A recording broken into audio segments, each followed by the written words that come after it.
Look at the awesome people. Awesome. Peter Gay, how are you? I say your name first just because you're the first name I see on my screen. Oh, hi, Warren. How you doing? Hi, everyone. I'm doing well. Siri's saying hello as well. I'm going to tell Siri to quiet down. Is that okay? Can I do that for us? All right. Matilda, how are you?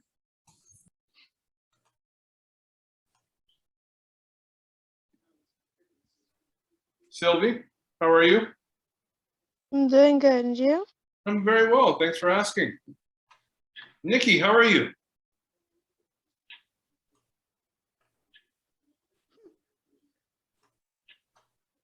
Motown, how are you? Quite stressed, but somewhat coping. Thank you. Hang in there. Appreciate you, and thanks for taking the time to be here with us. And I trust this event can ease some of your stress. I trust I'm saying the right thing. I just wanted to say hello. I couldn't unmute myself on time. It's Nikki. Happy to be here.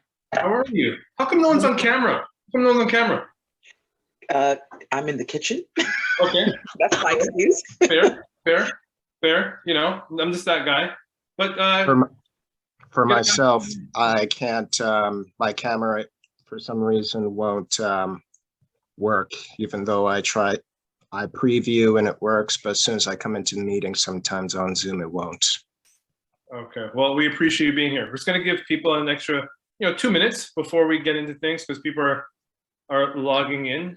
And we have a big crowd, folks. We have a big crowd. So really appreciate those who took the opportunity to register, and let's learn in this moment and let's appreciate one another. So just 2 more minutes and then we will start. Hi, Warren and Peter. Hi, Norma. How are you? Very well. How was your day? Happy New Year, everyone, by the way. Well, thank you. My day was great. I'm writing an article for the Mississauga Art Council on anxiety and depression in children. Oh, I would love to read that when you have an opportunity to share. Okay. Thank you. Appreciate it. Thanks for sharing that with us. You're appreciated. Who else can I say hello to? Well, anybody, you're welcome to say hi to me too. That's a thing. You're allowed to do that. Just let you know. Katrina, how are you? Start in 2 minutes. So 5:05 we'll start officially. Or sorry, 6:05. Yeah, I'm West Coast. You know what I mean? West Side. No, that wasn't funny. Oh well. You know. On my end, it says you cannot start your video because the host has stopped it. Oh, maybe we can fix that. I don't know. Let's see. All right. So start in 1 minute exact. 1 minute exact. Thank you very much. Crystal, did I say that correctly? I think I did. How are you? Yes, hello, good evening. I'm well, thank you. Happy to be here. I'm multitasking, but very much looking forward to what's going to be shared and attentively paying attention. Thank you very much. I appreciate you, and thanks for registering. Appreciate you. All right, so we are starting in maybe 30 seconds, maybe. Tomorrow I see you. Yes, I made it work. Dwayne, how you doing?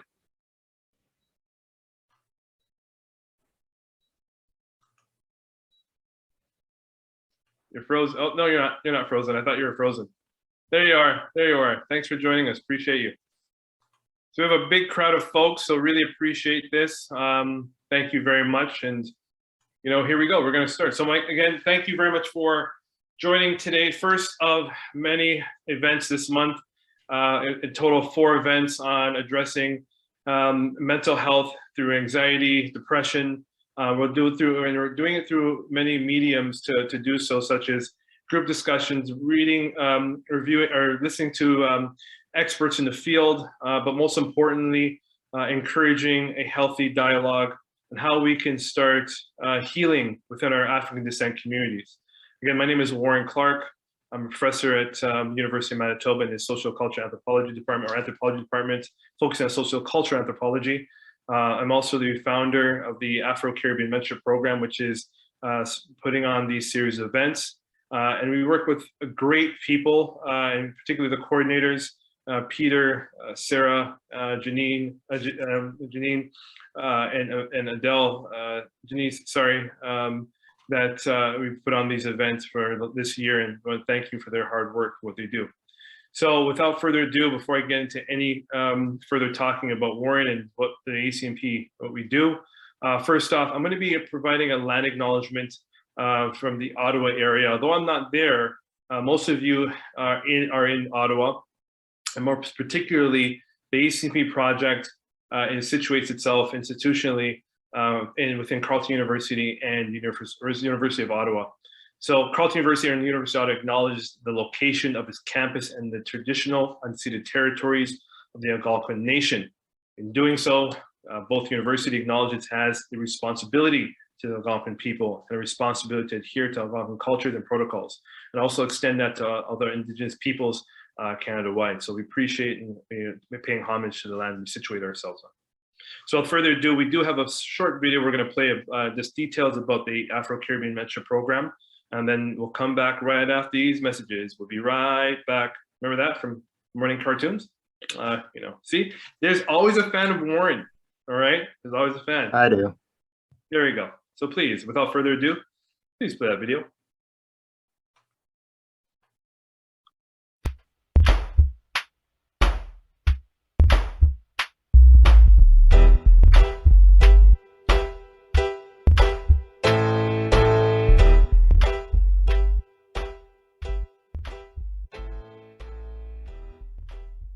So ACMP is a mentorship program that's focused on supporting the success and development of Afro-Caribbean and Black students.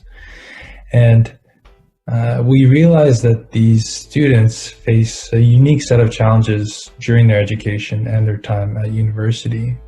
And so ACMP tries to help these students by positioning them to overcome those challenges.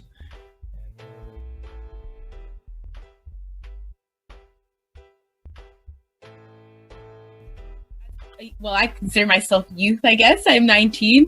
So I think I love hearing this question on how we can, you know, make the youth want to go to post-secondary. That's something I'm very passionate about. And as Warren just mentioned, I'm so beyond grateful I got the chance at Carleton to learn about the ACMP, because I believe in mentorship. I think it's so important for youth to see themselves in this position and have someone to kind of guide them, especially when there's in predominantly white institutions.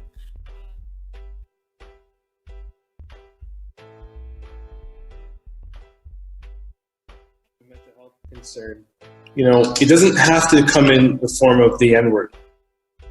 You already see this a lot in our institutions, high schools, universities. We see this a lot when we come to know that our Black students are being, majority of them are being streamlined to applied courses and not academic courses, which derails their moments or their opportunity to get into post-secondary education. That in itself is anti-Black, or connects to anti-Black racism. It also connects to creating a barrier to education. It also connects to the stripping of your right to knowledge.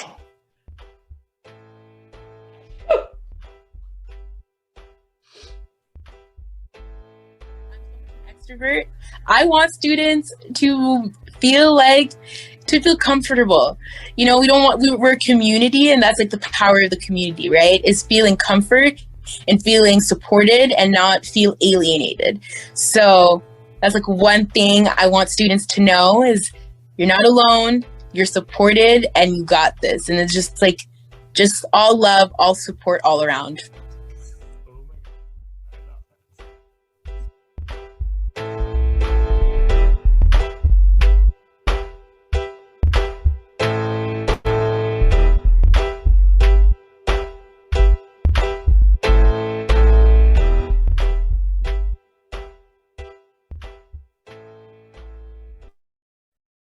Thank you very much. Really appreciate it. And just so you know, I was playing the piano the whole time. That was no, I'm lying. I didn't do that. Anywho, I just want to, yes, please clap at my corniness. I need that encouragement because I will be going to Yuck Yucks very soon. I would like to also acknowledge that, thank you very much for registering for these events. We've had an increase in registration numbers literally overnight just for this one event. So we're really happy to not only put on this event, but work with those who are going to educate us and lead us through this moment, which you'll be introduced to these two in a moment. I just want to Adele, can you just share the website? Just want to acknowledge one thing with people. Folks, just so you know, there's 4 events this month. And if you registered for only one of the events, it doesn't mean you've registered all 4. So just FYI, all right? So please, if you are seeking to register for all 4 of the events, you have to register for all 4 individually. So please keep that in mind. And if you know anybody who has registered for one event and you think you're going to all 4, those, it's just a mistake, and mistakes happen. But we want you here. Don't worry, don't shade. Please go in and register for all 4. So I just want to acknowledge that, please, and thank you. So without further ado, and I don't want to continue talking because it's not my time to talk, and I will dominate. Peter, can you please take the show? Thank you very much. Sure, thank you for that, Warren. So I'll briefly just go over what we're going to cover in today's event. We have 2 specialists who work in the mental health field who will be making some short presentations describing what anxiety and depression is and how they look, what they look like in the ACB community. And so following these presentations, we will have a question and answer period where audience members will be able to interact with our invited guests. Before we progress to that point of the event, I will go over a couple of things. I know that we understand that people are excited to share their own experience with us, but we have to respect that this is a shared space. And so if you would like to make a contribution, we ask that you please raise your hand, whether that's if you have a camera on, you can physically raise it in person, or on the bottom of the Zoom screen, you can click the reactions button where you can raise your hand virtually. That just lets us know that you have a question or a contribution that you'd like to share, and we'll be able to incorporate that into the discussion part of the section. We also ask that you keep your contributions fairly brief, about 1 to 2 minutes, and that way we'll give space to all of the participants who may have something to share with us. And so I'll also briefly talk about some of the successes that ACNP has. Although today's event is focused on mental health, we also offer a wide variety of other things. Previous events have covered a wide variety of topics, from financial literacy to getting into grad school to how to build your professional network. And really, like it was described in the video, this is meant to provide people with opportunities that they may not otherwise have. And so I would like to also provide a friendly reminder that we know that today is an event focused on mental health, and we understand that there's a chance that it may expose certain vulnerabilities for people. However, this isn't an individual therapy session. So like I said earlier, we have to be respectful that it's an online shared space. But if anyone is feeling vulnerable and they need to step away, please just don't hesitate to reach out to one of us, whether it's myself, Warren, one of the tech members, anybody on the team. Just send us a private message and we'll place you in a breakout room where Warren has graciously offered his help and his company if you feel a certain amount of vulnerability when we're going through the topics of today's event. And with that, I'd actually like to send it back to Warren, and if you could just briefly talk about maybe why we're doing Mental Health Month. Much appreciated. Thank you, Peter. Can everybody hear me? Yeah, I took myself off mute. Did I? Okay. Yeah, unmute myself. It says unmute myself. I'm not sure. Okay, let's do that. So, for the many years we've been doing the ACNP projects, particularly in the Ottawa area, the looming of anti-Black racism has always lingered over the heads of African descent students, and people will say it's through microaggressions, macroaggressions. In my opinion, when we think about anti-Black racism, it is a mental health concern. Think about this. I'm going to paint a picture in folks' heads. Ready? Here. picture me rolling like Tupac. No, Tupac fans? Oh, whatever. So when we think about, wake up in the morning and I'm gonna have breakfast and, I'm gonna have a great day, and you go to the bus stop or you're going to walk to your car, and the first person just gives you, a slight, comment or something that throws off your day, and it's connected to race in some way, somehow. And you're thinking to yourself, well, I can get over that. I can just, proceed with my day and have a great day. And then, which happened in Ottawa one year. I was teaching with a high school, and I'll never forget, one of the high school students said to me, she was, prepared to go to school, ready to have a great day, and she was called the N-word on the bus. And her whole day came crumbling down. And even though it was hours after that moment, she was, very, very traumatized by that experience. Now, I use those examples and to say this, if you're experiencing a sense of anti-Black racism, a sense of, that's coupled with different types of mental health concerns, it's very hard for you to be your best self. It's very hard for you to assert yourself economically, politically, and socially. And one of the things that when we talk about anti-Black racism, it's not only a one and done thing. This has been going on for years, and it's continuing to go on. So when we talk about mental health awareness in our African descent communities, it's not only acknowledging mental health, but acknowledging the lived experience of African descent people, and also acknowledging the many different ways of how we express ourselves as African descent people. As an example, Tamar, can I use you as an example? Do you mind? Thank you. I appreciate you. Thank you for allowing me to use as an example. I identify as a Black man. Tamar, can I ask how you identify yourself, please? As a Black woman. Thank you. As a Black man, I experience different types of anti-Black racism, which is connected to mostly gender biases. For example, when I go places, especially when I go to Foot Locker, for some reason, I'm always there. I'm a Jordan head, all right? But needless to say, when I go to Foot Locker, I'm always asked for a size 12 or a size 10 that a customer is asking for. Then I got to look at my shirt and say, wait a minute, I don't got no stripes on my shirt. Because the assumption is Black men ought to probably work in these places. Or there's this assumption that Black men aren't supposed to be educated. When I tell certain people that I'm actually a doctor, the reaction I get is this: you? Oh my God, you? Yeah, right. Now, if that's true for me, tomorrow, what type of, types of social oppression do you experience as a Black woman? Similar pressures. I remember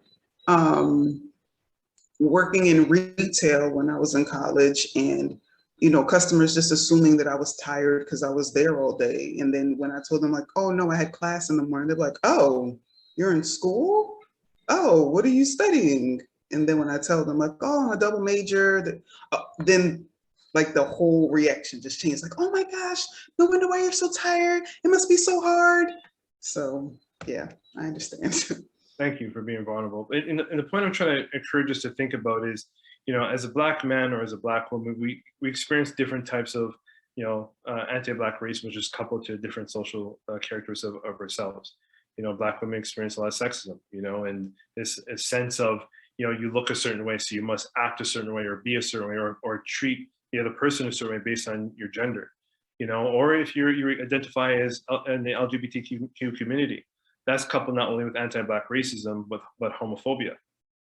So there's different types of, mental health concerns that couple with our Blackness, which can create different barriers in how we navigate socially, politically, and economically. So the 4 of these events is a way in an attempt in a campaign to address those facets of concerns. It's a way to build a space with folks that it's okay to seek help. It's okay to speak about your vulnerabilities, and it's okay to understand that, people, Black folk are human beings, which a lot of times, we're not viewed as that.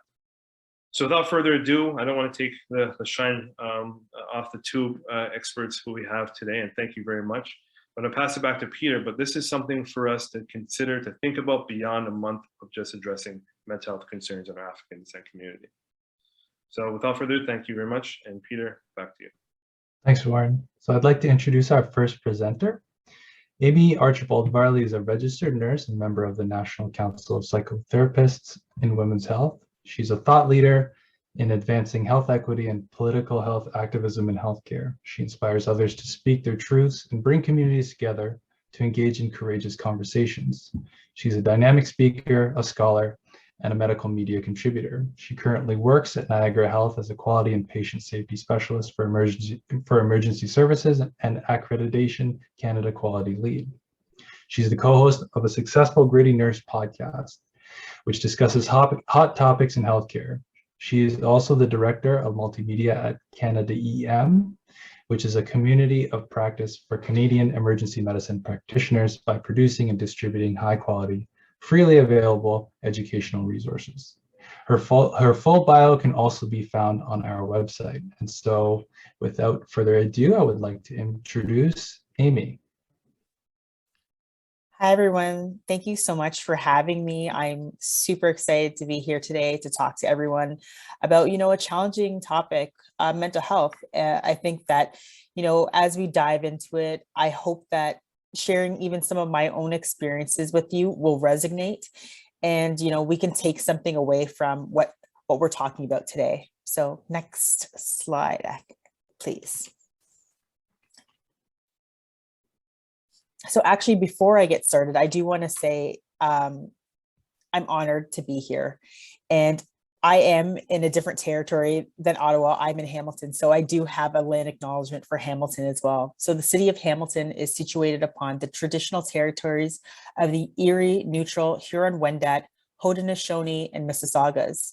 This land is covered by the Dish with One Spoon Wampum Belt Covenant, which is an agreement between the Haudenosaunee and the Anishinaabe to share and care for the resources around the Great Lakes.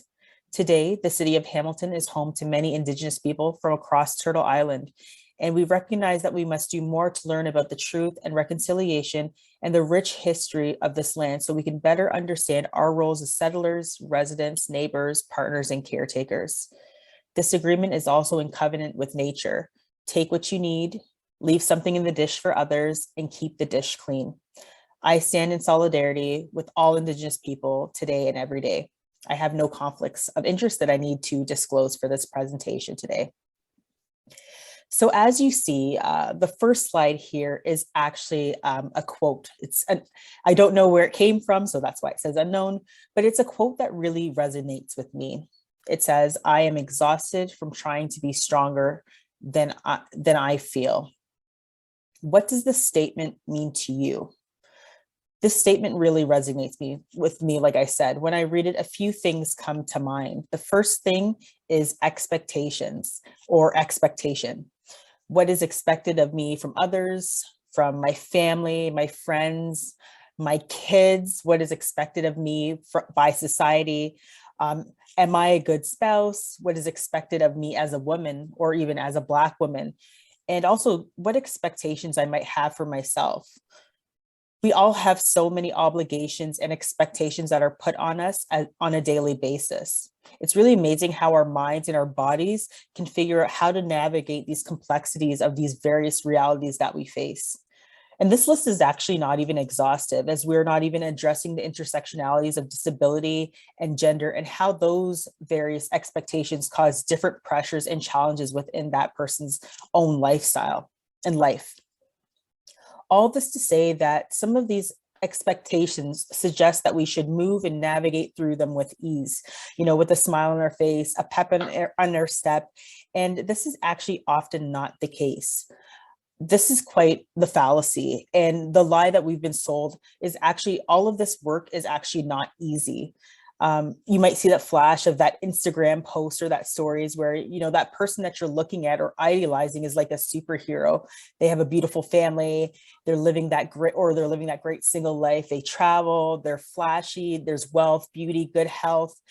And you might look at yourself and say, how come I can't get my stuff together?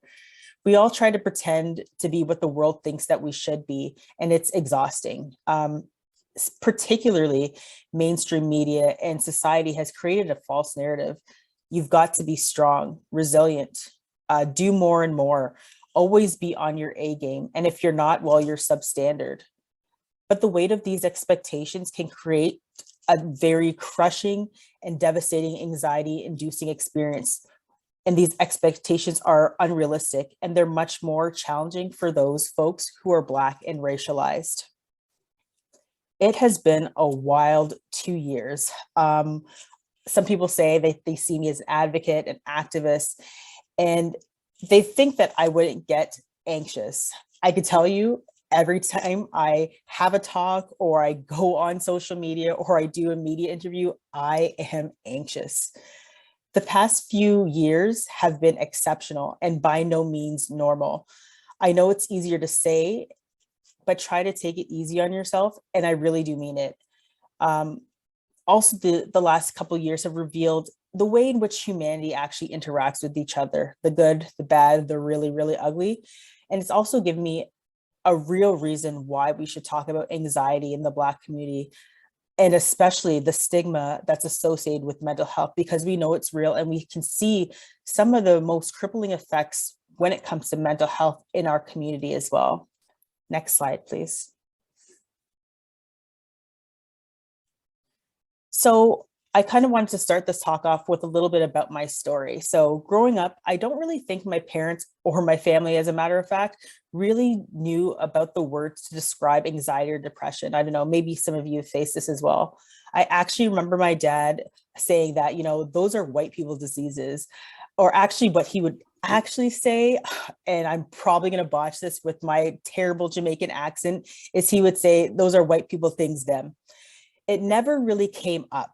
Yes, we would talk about feelings of sadness, but we never really actually heard those specific words, anxiety, depression, not in the context of my family, at least. It was always other people that experienced that.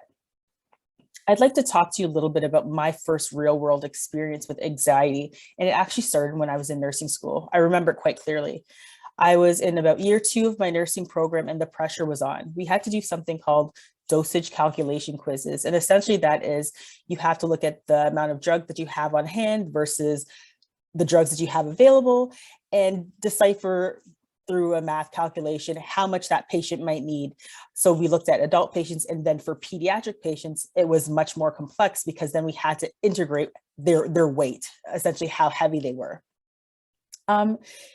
It was actually not something that was very difficult, but for whatever reason, it created these feelings of tension within myself. And I guess maybe if you think about it, it's that fear of probably killing someone or human error. So, I mean, there was a measure of that there might be some anxiety, but I think with myself, something else happened, something else was triggered.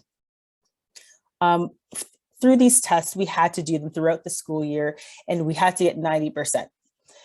I remember when I had to write my first exam, I remember going into, we were actually at a hospital at the time, and we went into the cafeteria, all the other students around me, there was about 12, and we all were handed the tests and these exams. And I remember sitting there looking down, 10 questions, nothing that I haven't done, it shouldn't be difficult at all. And I remember looking at the paper and going, oh, okay, I got this. I remember the first feeling that I had was I started to sweat. And I was like, okay, you know, maybe it's just a little bit hot in here. You know, I'll just keep fanning myself. It's all cool. I finished the first question. I get to the next question, and I could tell that my heart is beating in my throat. And I'm kind of like, you know what, this is really weird. Maybe I had something funny to eat. Maybe it's, you know, maybe it is really hot in here, but I really couldn't understand and explain what was happening. By the time I got to question 3, I looked up at the timer and realized that 10 minutes had already gone by, and most of the other colleagues had been handing in their tests. And I'm like, what is going on? What is actually happening here with me? I couldn't explain it. And then the next moment, I felt like I was actually going to die. I remember jumping up out of my seat, almost knocking the desk over and running out of the room.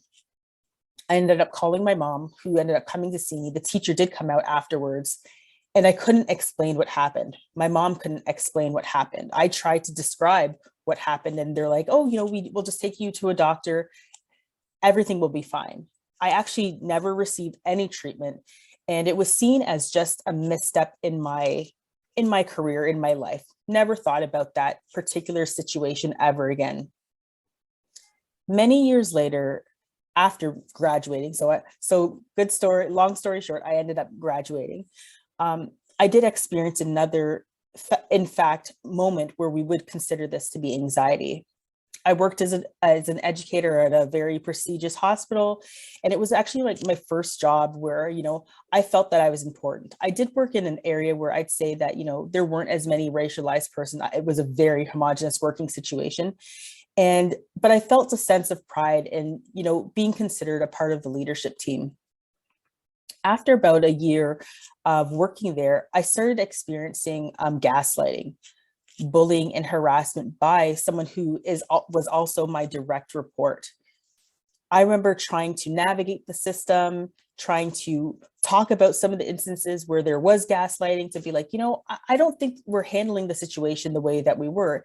And this individual continued to not only gaslight me, but belittle me in various different settings around other individuals. It was at the time where I found out that, hiding under my desk, hearing this person's footsteps and those feelings of those chest palpitations, just like the other experience, were coming back. It was more, in this case, a slow burn, a slow buildup, but a much, much more devastating experience. I always felt that there was no room for me as a Black woman to show my vulnerability or for me to be able to break down. The societal expectations of what it means to be a strong Black woman or a strong Black individual is coupled with stigma associated with mental illness in many Black and African Canadian communities. And it made the weight of all of this too heavy to carry. For me, the words of encouragement, prayers, well wishes, or the sayings of "this too shall pass" were not enough. They were all fine, and I'm grateful to everyone who reached out to me and said these great words. But the rushing feelings of the palpitations that were now happening when, I wasn't even in a situation that precipitated fear demonstrated to me that I needed more help. The pressures of being viewed as a strong Black woman with unlimited strength and resilience is not something just Black women face, but Black men as well. The crushing feeling of this weight is still very damaging. This expectation puts immense pressure on us to uphold the Black woman standard, the persona that you often seen pervade in pop culture, and this belief that we could handle anything and, come out unscathed, and that, that's just the way that we are. We can just roll with all the punches. Also, this idea that, we should get over it, just get it done, regardless of the mental and physical toll that it takes on our bodies. But we are no different than any other person deserving respect, treatment, and support. Again, the stigma and social determinants of health, such as income inequality, housing, food insecurity, and racism, are stereotypes like the strong Black woman, the strong Black man, and they all play a role in the low levels of treatment among Black Canadians.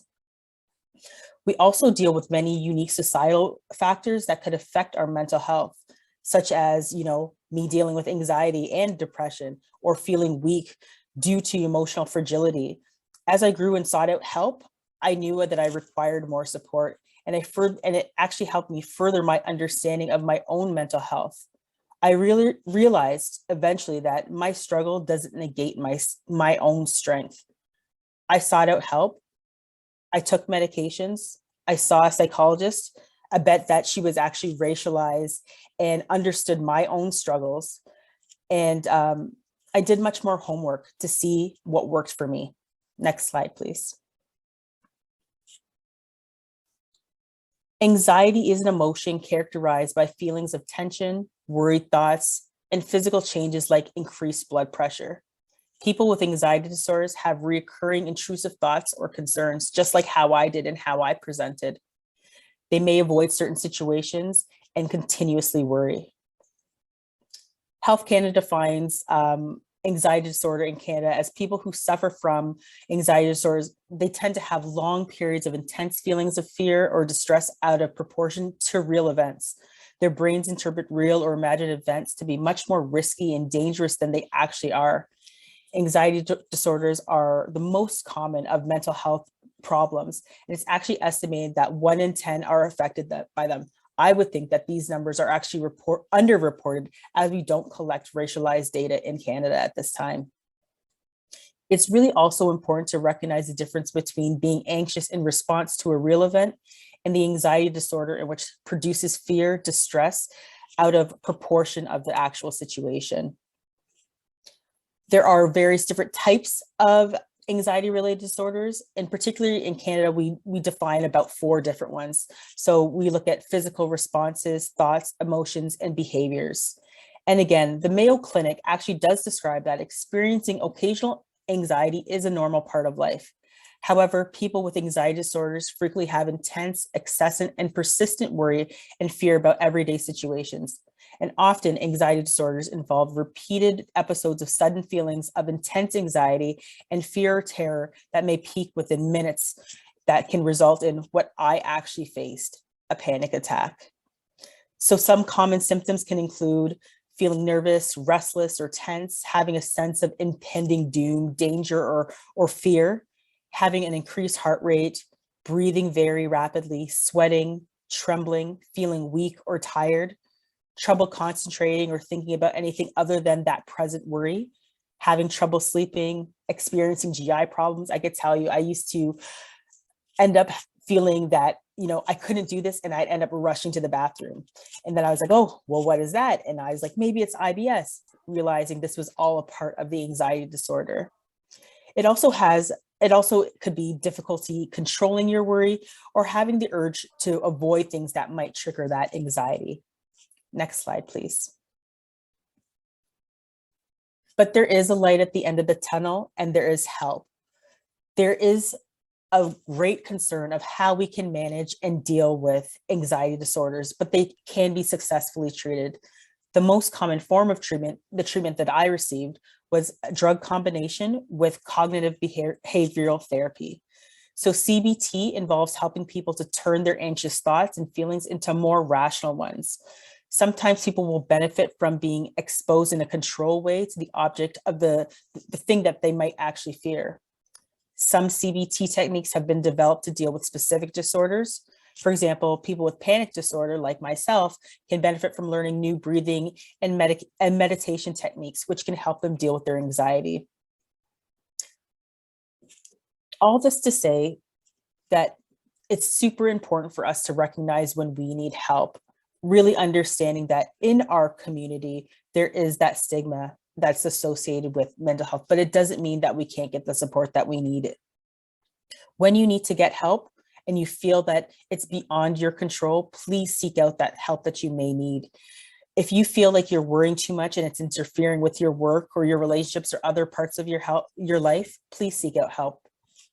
If you have fear or worry, anxiety that you find is difficult to control, that's another trigger that you might want to consider. If you're feeling depressed, or you might be using substances and you feel that that might be out of control, another reason to get help and support. Your anxiety also might be linked to another physical health problem. So a definitely good reason to actually seek out more help.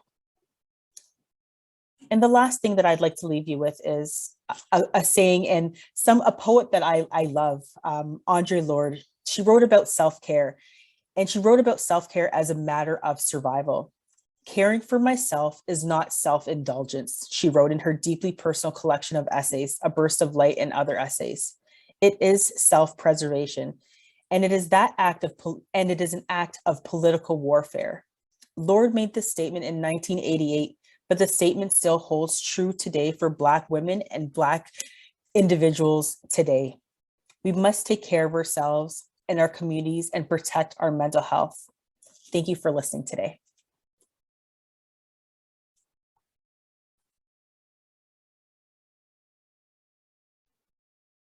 Well, thank you, Amy, so much. Let's give it up for Amy. That was awesome. Okay, I think we can have about a 10-minute period if anybody has any questions or would like to ask anything to Amy before we move on to our next presenter. So you can either unmute yourself and ask, raise your hand, type it in the chat. Our team is ready to receive any questions or contributions that you may have.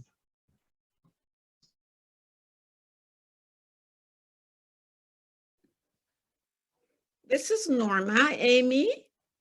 Thank you for sharing, because as you spoke about yourself, had me reflect on the anxiety that I demonstrated as an adult and how I tried to pretend not to be ill.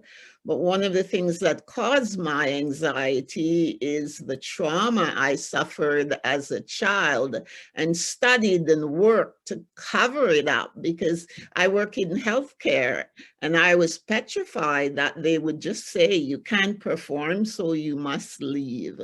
So thank you for sharing what we can do to ensure that we're focusing on getting self-care, and also just say we need the help. Thank you.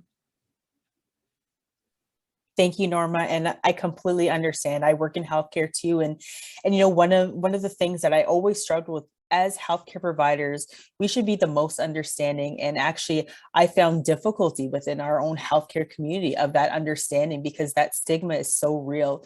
And again, it's just compounded even more with those intersectionalities and with us being racialized folks in some of our own cultural backgrounds. And again, I applaud you. It's not an easy thing to do, but it's important to get that help and seek that help when we need it.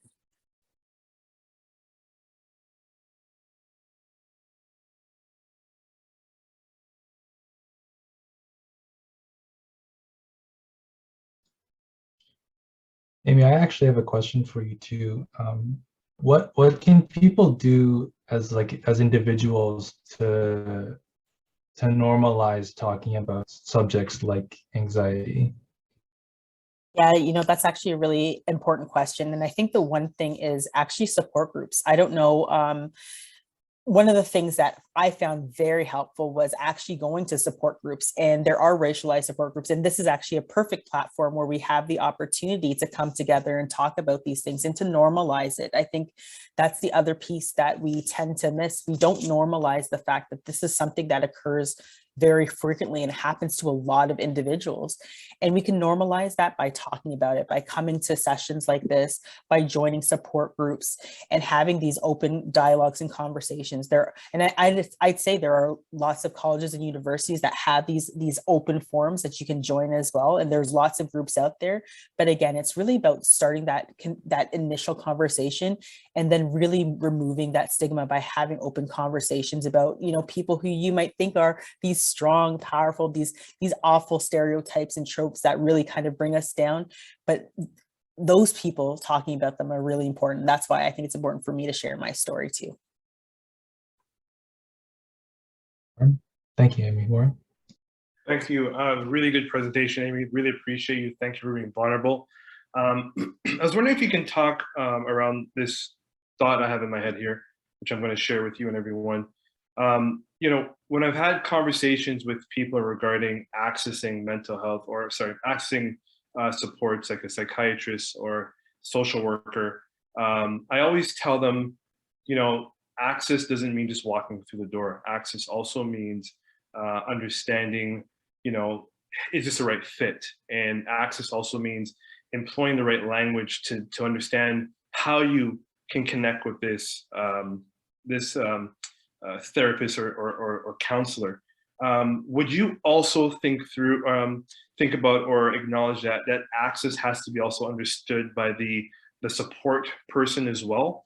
And if so, how can we provide a learning and a deep critical engagement with psychiatrists, social workers, or even counselors? Thank you very much. Yeah, no, that's an excellent question. And I think one of the things I would say in terms of just healthcare access to mental health supports is abhorrent. It's like terrible. Just general access to receiving mental health support is something that I've been trying to openly advocate for, because, for example, I don't know where you work, but for example, if you need to procure mental health services, there are some benefits that don't even cover $200, or that it might only be $200 that you get. And if you need an initial assessment, there are long wait times, and then your initial assessment could be something of like $125 or up to $175. So access in terms of income, like actually physically being able to get there, are also other challenges that we face. And this is why I keep on trying to even mention the intersectionalities that make this much more difficult for racialized folks, because, you know, if there are those other social determinants of health, then it even makes our access even less to receiving these mental health services. The other piece that I think is important to kind of further answer your question about access is that representation. I don't know about you, but it was very, very difficult for me to access a mental health support that was racialized. I would tell, I'm being completely transparent, all of my care providers are racialized individuals. Up to this knee surgery that I had about 8 months ago, my surgeon was also racialized. And there is not a large amount of psychologists, psychiatrists that are racialized. And this is where we have to talk about and advocate for access for, you know, medical schools and other programs to start looking at how they're, how they're actually accepting students into these programs, whether they're diverse, whether they're inclusive, and what are those admission requirements, and do they have a pathway or a stream where they're looking at diverse applicants, because that is another issue that we're actually having trouble with at this point in time. But in terms of just overall access and navigating the system, I would say it is not easy. It is very, very difficult. But the thing is, I think, you know, having these type of communities and finding resources, I think one of the things that we started doing on our Gritty Nurse website was actually listing resources to where people can access racialized providers and mental health services, because it's few and far between, and it is, access is a huge issue. But that's why we have to continue advocating, and we do need to lobby our governments. That's one thing that I do a lot in terms of what that might look like. And that's really just I think everybody in terms of advocacy can look different. So I think some people get out there and they go on Twitter and they can, like, you know, tweet at the prime minister, or some people can go and you can, you know, lobby the government at Queen's Park, but you can also write letters, you can do statements and have large groups of, you know, student bodies signing these things to kind of say, we need to look at how we can change the access to mental health supports. And then again, you know, I think if we don't lobby for change, we won't see the change that we want to see. I totally agree. Thank you so much. And I just want to add, can I add value to what you said, not taking away anything? Absolutely. Appreciate you. And folks, I'm doing this on purpose, right? Asking to add value, asking permission to join to the conversation. This helps with mental health. I'm telling you, you know, so thank you very much. Acknowledging people, that's part of it too. The one thing I wanted to also acknowledge is, first off, thanks for saying that. I'm losing it. It's gone. Never mind. It's gone. No, oh, I got it. Here we go. Please, folks, you know, in this whole concept of access, please don't think of accessing mental health supports as only in a month. You know, I think we've also, and I would like to hear both speakers. I'm going to stop talking because I really like this topic. This topic means a lot to me, and I'm very passionate about this stuff. But, you know, we've normalized, I'm going there. So folks, I'm going here. So hold on to your seats, okay? You know, we've normalized things like Bell Let's Talk Month, you know, to be the only time to really think about mental health. Mental health is more than just a month. It's every day. It's every month. It's every year, right? So I think that's part of the accessing outside of the month. You know, as much as we're doing this campaign, we're doing our part with our community, to provide and work through these things such as access. So thank you very much. Appreciate it. Yeah, and just to add on, like, I think that point is hugely important. I think we also just have to remember that what are the healthy behaviors, or what do we have as healthy coping behaviors and coping mechanisms throughout this entire pandemic? I think having whatever that is, because I think, for example, one of the things that I used to do, which is, I know it's crazy, is I used to do Brazilian Jiu-Jitsu, and that was a huge mental health support and resource for me. But obviously with gyms and these things being closed, it wasn't something that I had access to anymore. But what is it that you do every single day, whether it's you take 5 minutes out of your time for mindfulness or whatever?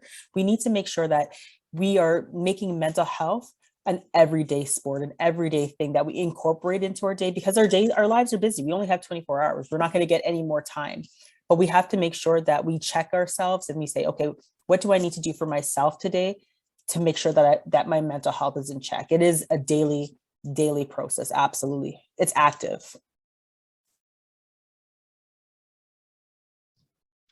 Thanks, Amy and Warren. I'll step in here, and I'd like to move forward and introduce our next presenter.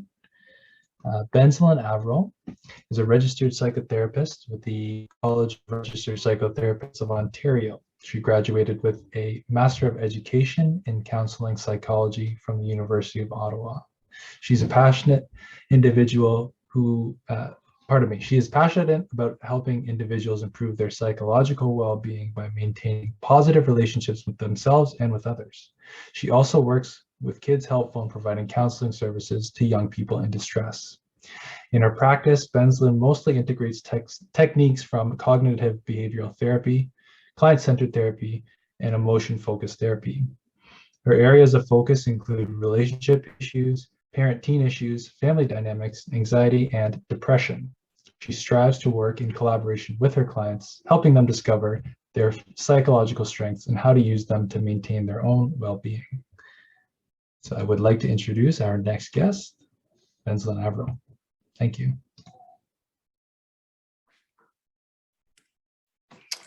All right. Hi, everybody. Thank you so much for having me here. It is my pleasure to be talking to you today about depression. And I'm hoping that we can, together that we'll learn and learn a bit more in terms of what it's like also in our community. Peter, if you could go to the next slide, please. All right. So first, I would start by saying, depression is real. And when we're talking about, we just talk about mental health. And I think oftentimes when we think of mental health, automatically we also think of mental illness as well. And, we kind of have to look into differentiating between the two, because mental health in itself, it's something that we all have, the same way that we all have physical health as well. And a mental illness also refers to a disorder. So like a disorder, like something that is not in order, within the mind, and it can have an impact on how we interact with others, and it can have an impact on us as well. So talking about depression in itself categorizes as a mood disorder, can have an impact on our thoughts, the way that we feel, and also on our physical health as well. And typically, the body, it is the first indication for us to determine that something is wrong. So as Amy mentioned earlier, when she was doing her test and she was noticing, okay, well, her heart was racing and she was sweating and, time was passing by and she wasn't noticing. Typically, those are our first signal in being able to determine, okay, well, there is something here that I need to pay attention to, and that might be having an impact on me as well. So looking into the three categories of depression in regards to mood, thinking, and the physical aspects of it as well. So when it comes to your mood, the mood in itself, it can definitely fluctuate. So there'll be people that will have, one day that they're feeling good, and then the next, it's they're feeling more down. But it's also important to know that depression is more than just feeling down or like having bad days. And in that sense, it's seeing it as, okay, well, is it that I'm just having a couple of bad days and then things are not going well? Or how long has this really been going on? It's really paying attention to the intensity that we are feeling those emotions and how do they affect us even when we're having positive things that are happening around us as well.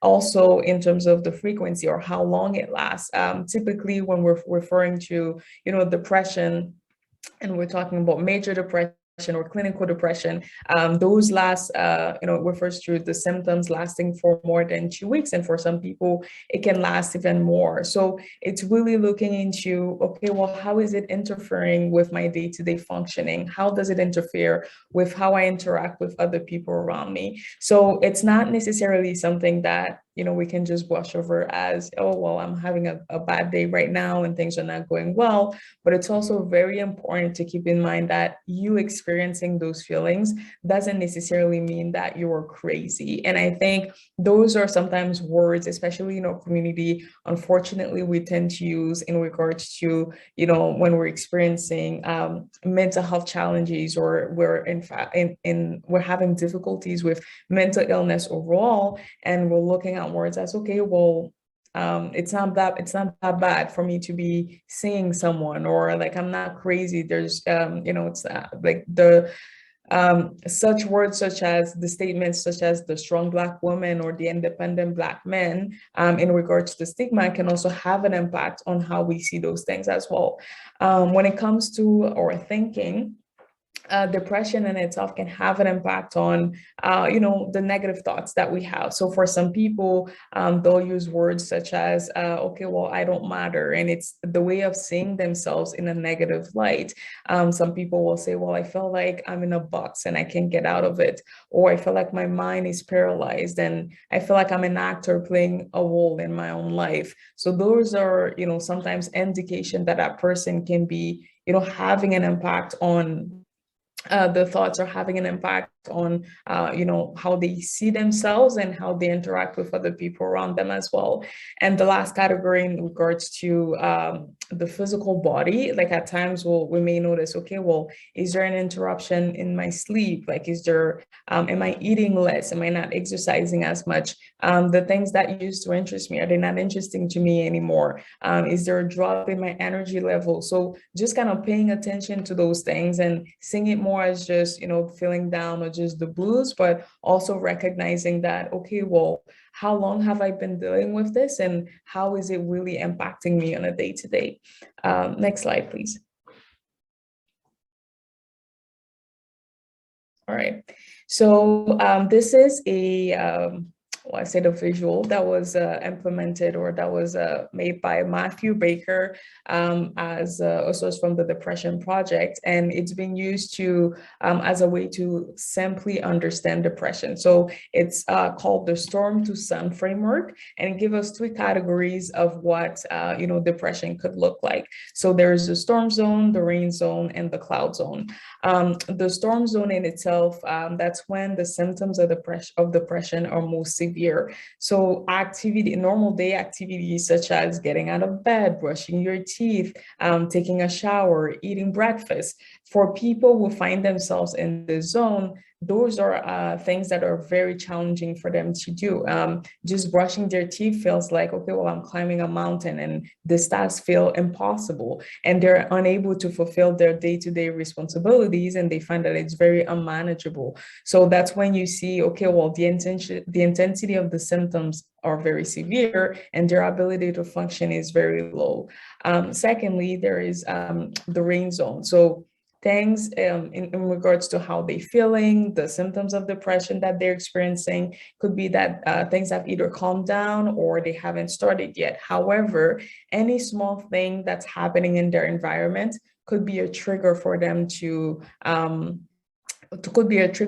for things to start flaring up again in regards to, how low they're feeling or the symptoms of depression that they're experiencing. So sometimes it could be, the feelings of feeling burnt out or just the thought of being around other people, they find it draining. So those are things that, typically we all seek being into relationship with others. So noticing, okay, well, how am I with other people around me, with my loved ones? What is it like interacting with them? It's if a parent were to have a kid, for example, like is just taking care of my kids, being around my partner, is that draining to me? And is that causing me to, is that an additional burden towards my day-to-day? Then we have the cloud zone where, the ability to function is fairly high, and there's less of the intensity or the presence of symptoms. So symptoms are mild and the day feels, less, more or less normal.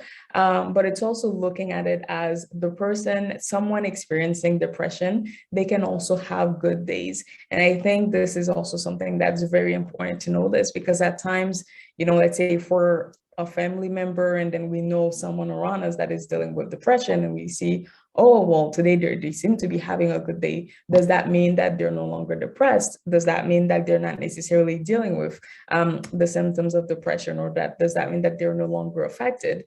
And at that point, it's important to know that they can still have good days, but it doesn't mean that they're faking, they were faking the depression, or that, it was a stage, or they're no longer, it was a phase, or they're no longer, experiencing those things. It's just that for that specific day, they're finding it easier to do things. So just those are things to kind of take into consideration as well when we're thinking of depression, because it can go on a spectrum and not everybody experiences it the same way. So that's why keeping the line of conversation open, continuing discussing with, the person that is struggling with depression, and being aware of what they need and being that kind of support for them as well. Next slide, please.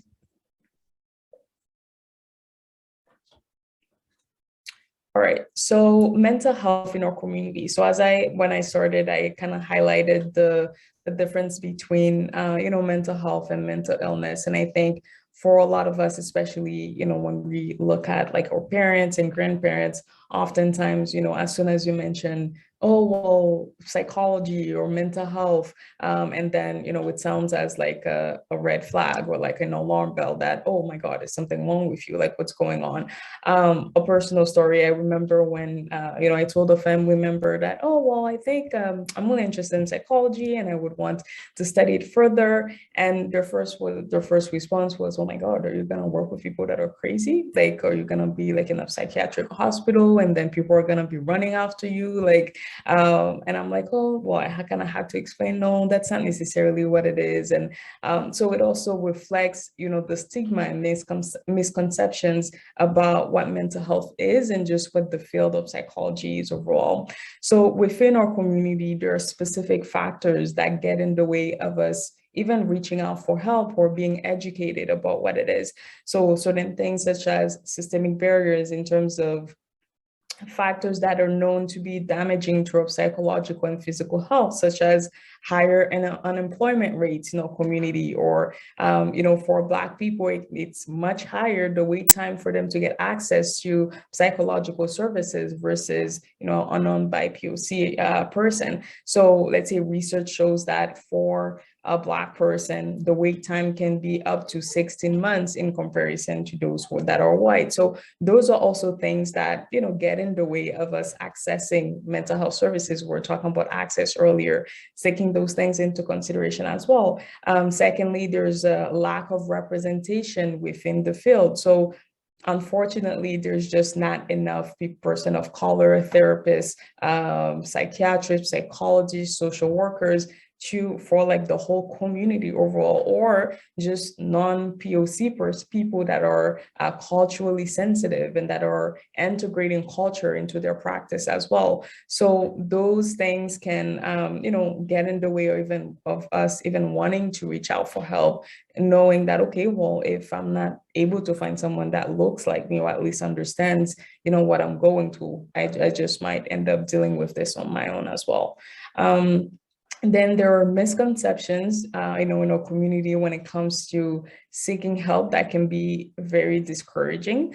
So oftentimes we can think of, okay, well, mental health services, it's reserved for people with severe issues, and that, it's not for just my small things in terms of dealing with my emotions and improving the quality of my life. And we don't necessarily see it in that way. We just see it as, okay, well, I don't have schizophrenia, I'm not bipolar, like, why do I need to go and seek out help? And we don't necessarily see it as a tool that can help us maintain what we already have, and just implementing coping mechanism into our day-to-day as well.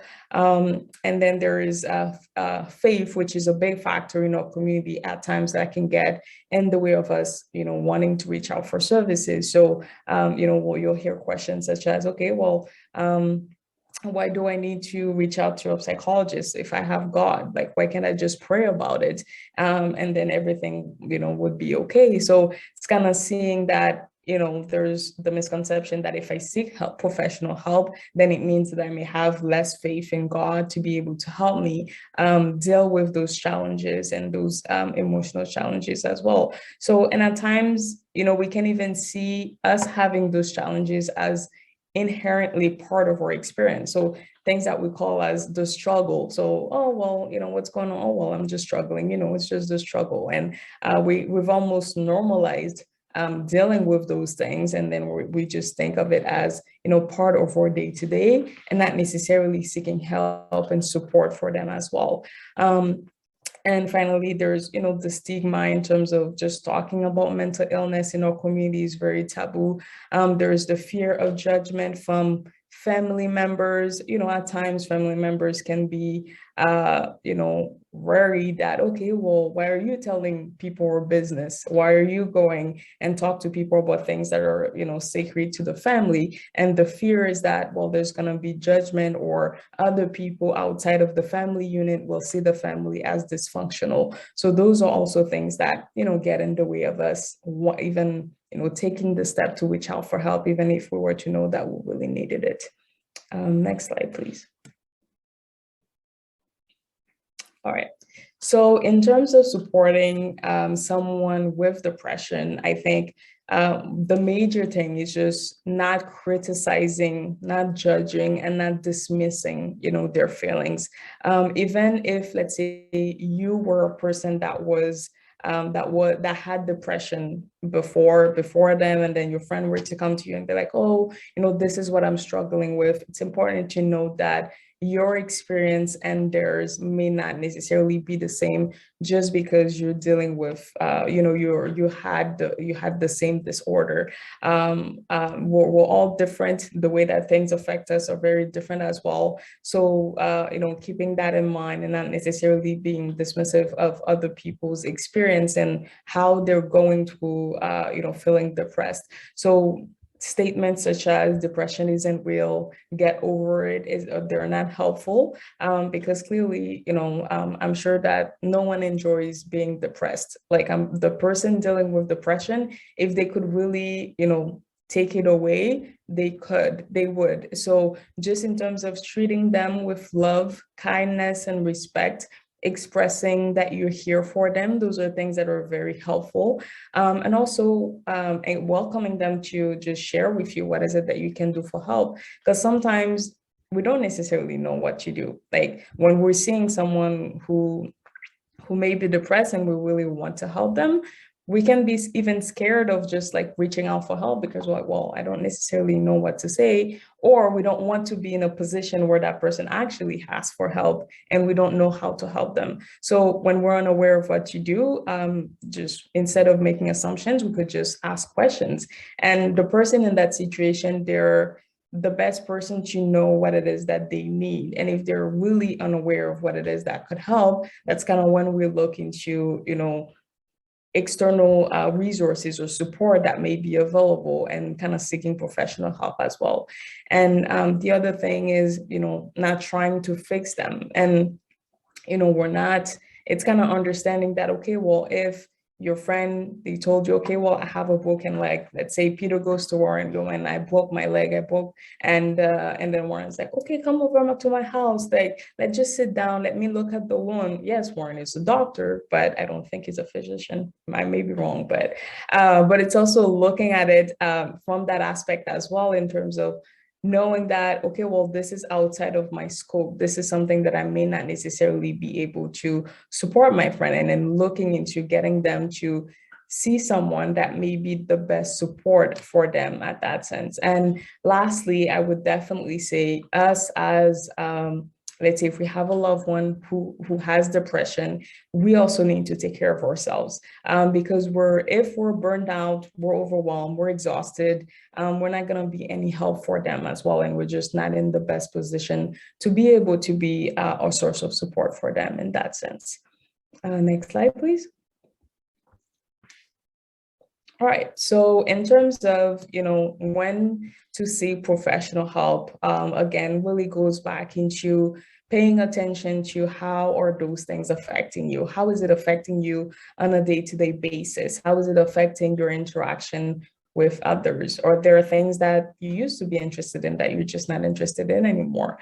Maybe you like sports, and then for whatever reason, one day you're just like, well, not into that. And that's been going on for days. And then 1 week passed and 2 weeks passed, you're still in the same state. So kind of taking a look into those things as well. And let's say with someone that's kind of like in the storm zone, where the symptoms of depression are severe and just the simplest tasks, they find them very hard to do. That's really kind of when we look into, okay, well, getting help from a crisis line, for example, if they're feeling suicidal, if they're having challenges with self-harm, this is when we get help. Like, this is when things are not, okay, well, it's not looking good and we're not in a position to help. Okay, so what is it that we can do to actually go to the community and see what are some of the resources that are available as well.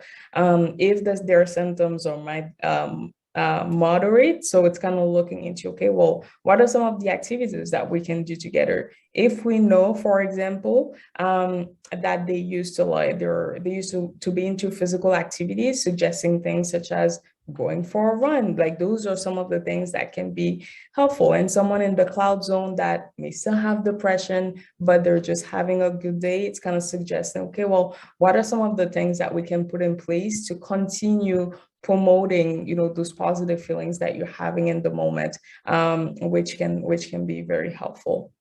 And I think that brings us to the end of my presentation.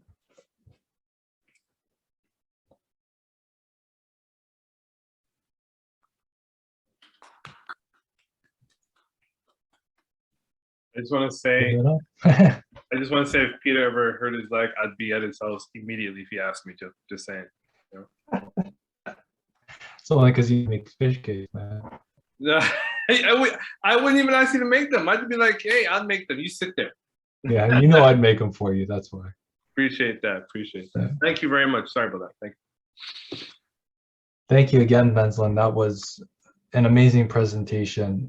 So I'll turn it over to the audience. Is there anything that anyone would like to ask our invited guests, whether it's about anxiety, depression, and topics that have come up during today's event? This is your time to really get a little bit more information if that's what you'd like.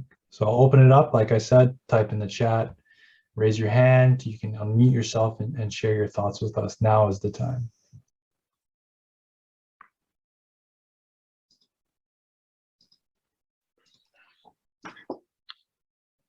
Come on, don't be shy. This is Norma again. Thank you so much for your presentation, because as a nurse, I used to work with children that are incarcerated. And in Ontario, we have the largest secure youth facility, 192 youth, most of whom are Black. And it is when they enter the facility that they are first diagnosed as having a mental illness. So what are 2 or 3 tips you could offer parents? For example, if one youth was in the facility because his mom and dad kept saying he's so lazy, he used to go to school, he has no friends anymore, he's not going to become any good. And then he attempted suicide and wanted to take someone else with him to die. So he was charged for attempted murder. And that's when he got diagnosed. So what are some tips we could give to parents who are just learning about their children having a depressive phase or depression that has not been diagnosed? Yeah, I would definitely say, well, thank you for your question, Norma. I would definitely say, paying attention to your child and really building a relationship with them, even prior to you seeing that they're experiencing those symptoms, is very crucial. Because at times, let's say the parent saying, okay, well, maybe my child is just lazy, or calling the child lazy also contributes to the state that they may already be in, that can have an impact on them and how they interact with other people as well. And unfortunately, kind of taking somebody else with them while he was going through that. And I think with that as well is, as we get to know our child better, like we're really it puts us in a position to being able to connect with them. So let's say there's some approach such as the CALM approach by Dr. Kolari that talks about, okay, well, taking the time to connect with your child when you're noticing that they're experiencing those symptoms, and you feel like, okay, well, this is unusual. This is not how my child typically reacts. So taking the time to sit down with the child and C is for connect. So connecting with them, turning off your phone, putting away distractions, and just sitting down there and paying attention to them. Affect, kind of like reflecting the emotions, that they're experiencing in the moment, listening to them. So like if, let's say, there are things that are going on that we may not necessarily be aware of, it's just asking them how they're feeling. So let's say what I mentioned in the presentation,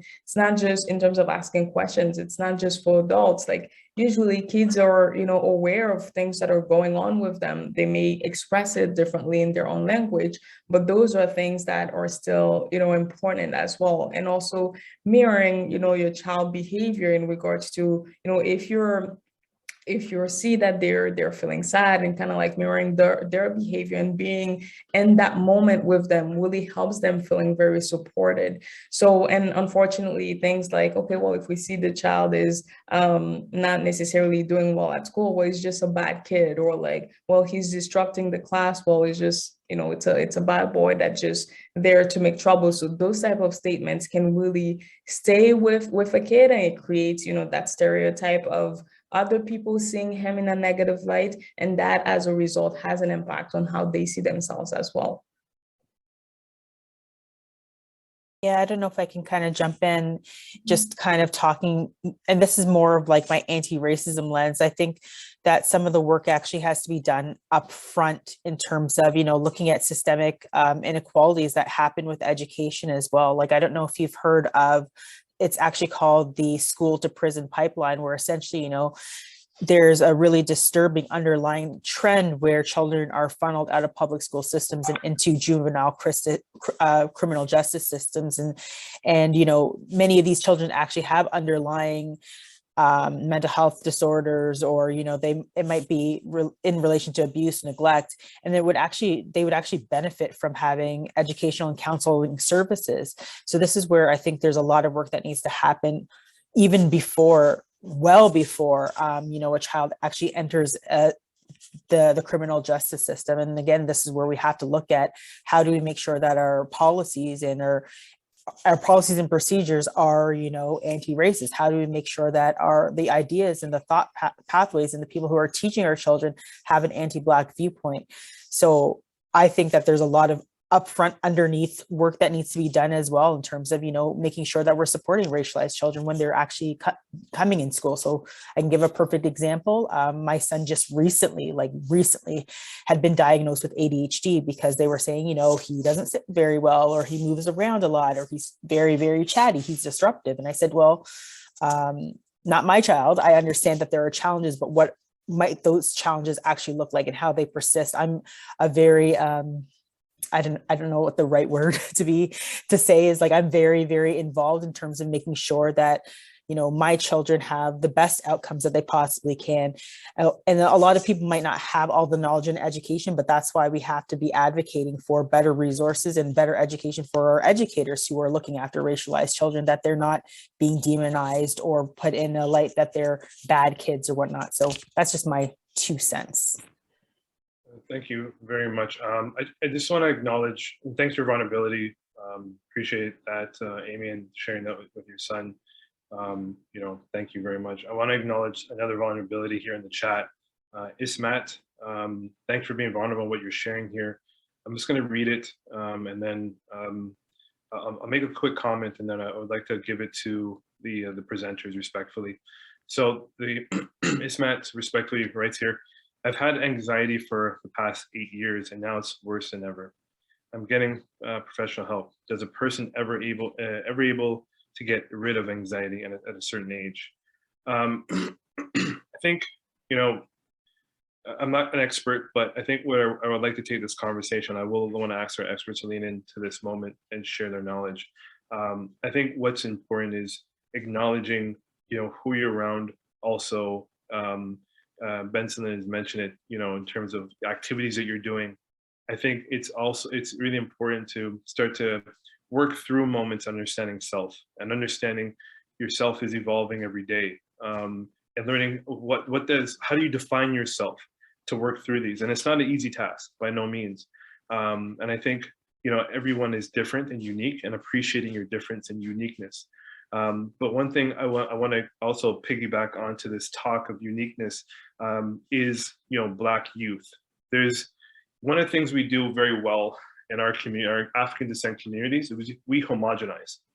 We say Black youth. Black children have different, unique, individual lived experiences, particularly between, for instance, I'm just using gender in terms of Black female, Black males. Black male youth have their own unique, different lived experiences as they experience gender biases. Black females experience sexism. There are many ways and many facets where both, sets of Black people as a group experience anti-Black racism. I think it's really important that we also lean into a moment to understand what mental health concerns look like, particularly Black male youth or Black women or Black girls, respectfully, or anyone who just subscribes to a different gender role. It's really important to understand those facets, because if we homogenize, then we're going to be missing intricate, important value to understanding where the traumas lay and how we can find supports for those people. So I'm going to stop there because I don't want to dominate, but I would like to hear the experts who are the presenters here too, and experts and their thoughts. Thank you. And thank you again for being vulnerable, Ismat. Much appreciated.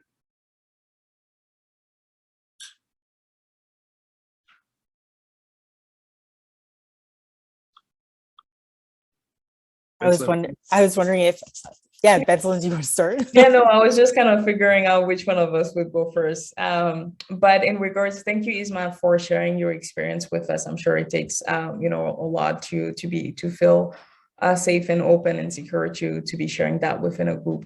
So in regards to, having anxiety for a long period of time, what I would encourage you to do as well is paying attention to what has it been like over the past few years, because over 8 years, I'm sure you've grown as an individual as well. So kind of looking into what did anxiety look like for you when it started, and what does it look like now, because that also could be an indication of what are some of the things that are triggering to your anxiety, and what are some of the situations that are anxiety inducing for you in terms of dealing with it, and being able to get the right support that you need as well. And I think that in itself can be important.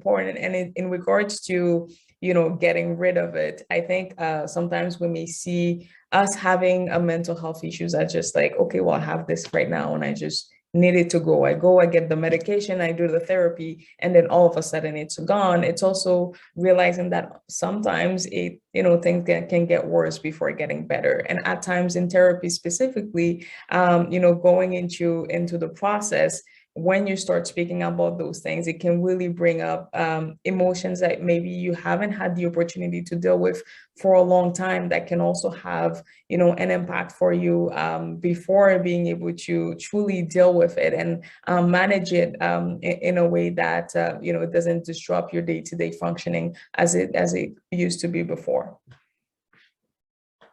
And just to kind of add to what you were saying, I couldn't diagnose you. That's definitely not my role. And I could only kind of tell you about my own experience, where I find that it's actually, I think everyone has I guess you would say, like a healthy set of anxieties, or everybody has some form of anxiety when it comes to various different things. It's just, I guess, like how I described, there's various different degrees. And then if it's affecting the way that you function as an individual, that's where you might want to examine that a little bit more. And I think what I would say, even in my own experience, is that it may never go away. I can't speak to your experience, but it is definitely something that can be managed. And there are you have to find that right professional for you to see how you might be able to manage what that anxiety looks like for you, and how you can continue to cope day to day.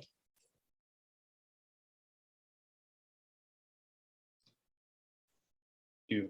Not sure, Peter, there. Oh, there you are, Peter. Yeah, Warren, you can go ahead. I know you're chomping at the bit to address the next couple comments in the chat here. So no, I thought your internet cut off. That's my bad. No, please go ahead. Okay, I was just gonna just make the next commentary. Rania had mentioned during my struggle with grief and depression, even with the access to and assistance to find the right care for me, stigma had held me back a lot in seeking the help I needed. really had to battle with myself to get past it. Rania, thank you very much for being vulnerable. I'm going to just pass that to the speakers for comment and response. Thank you.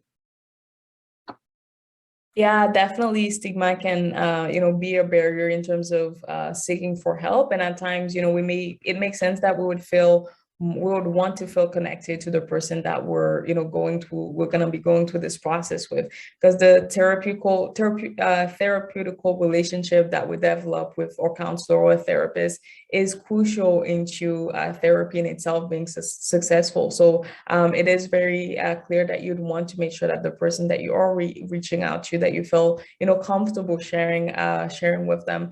In Ontario, I know there are 2 websites that are specific towards people of color therapists, such as Women of Color, We Make Wellness, and blacktherapist.com. .ca. If I'll add them in the chat afterwards.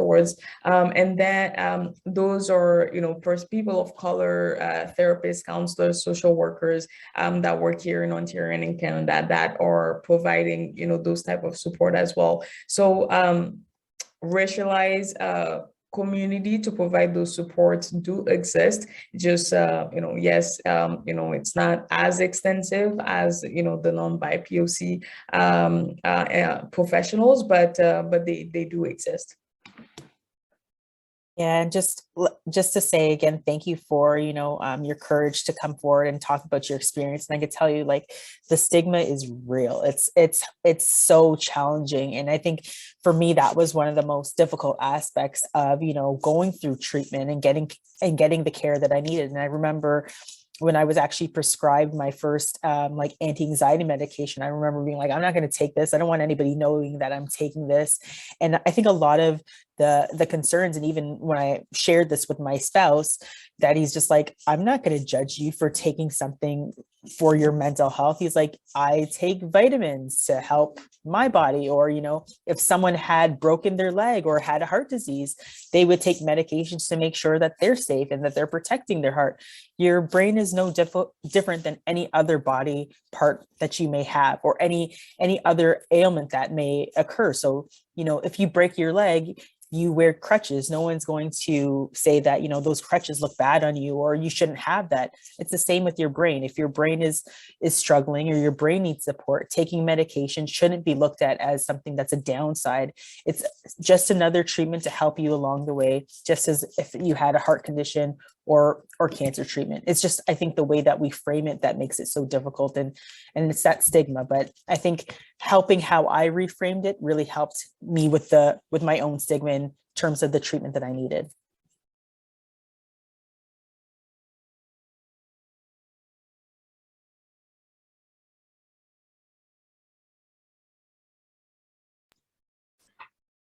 Thank you, Benzlin and Amy, and thank you, Rania, again for sharing your thoughts with us.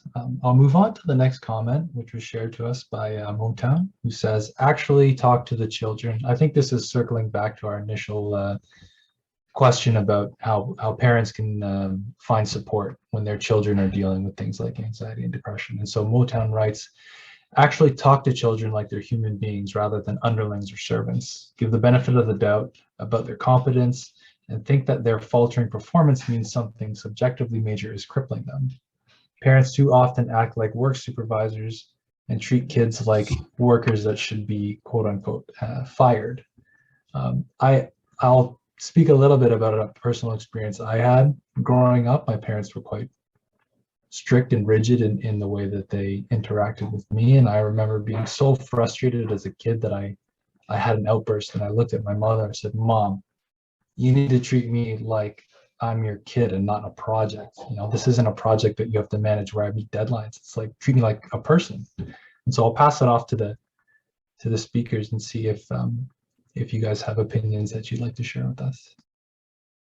Yeah, definitely. I think one of the things I could share is I actually have twin boys and a daughter. So my twins are 10 and my daughter's 6. And I actually, my twins were born premature. So they've always had a pediatrician following them. And I think I remember when I expressed some of the concerns that came from the school about, one of my son's behaviors in school, one of the things that the pediatrician looked at me and said was like, what are you doing to help support your child? And I was like, damn, what am I doing?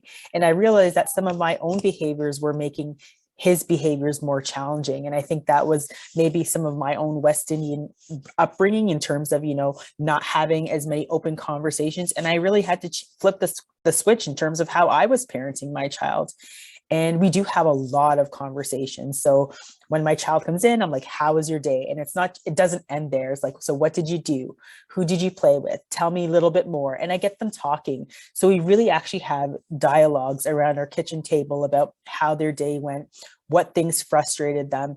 And it's with children, I think we take for granted how much they actually really know, how much they actually listen to, how much intuition they have. And I think that I had to alter my own parenting style. And you're right, like they're just smaller, but they're human beings with the same feelings. And they do get to a point where they can really verbally express exactly how they're feeling. So I had to flip the script a little bit on my own parenting to make sure that I'm, seeing what my child's needs are as well.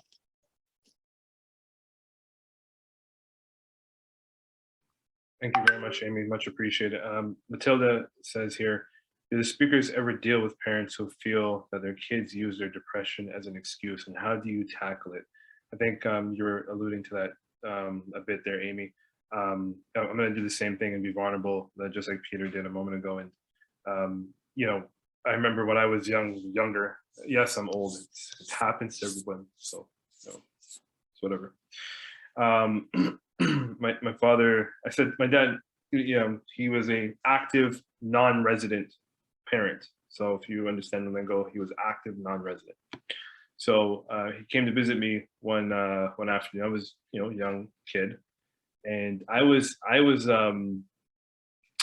mesmerized by bus drivers. I loved the bus driver who used to drive. Loved him in terms of adored his mannerism, his greeting me, and I took that as I wanted that as a career. I think I was like 6 or 7. I was young, and I remember my dad coming over, and he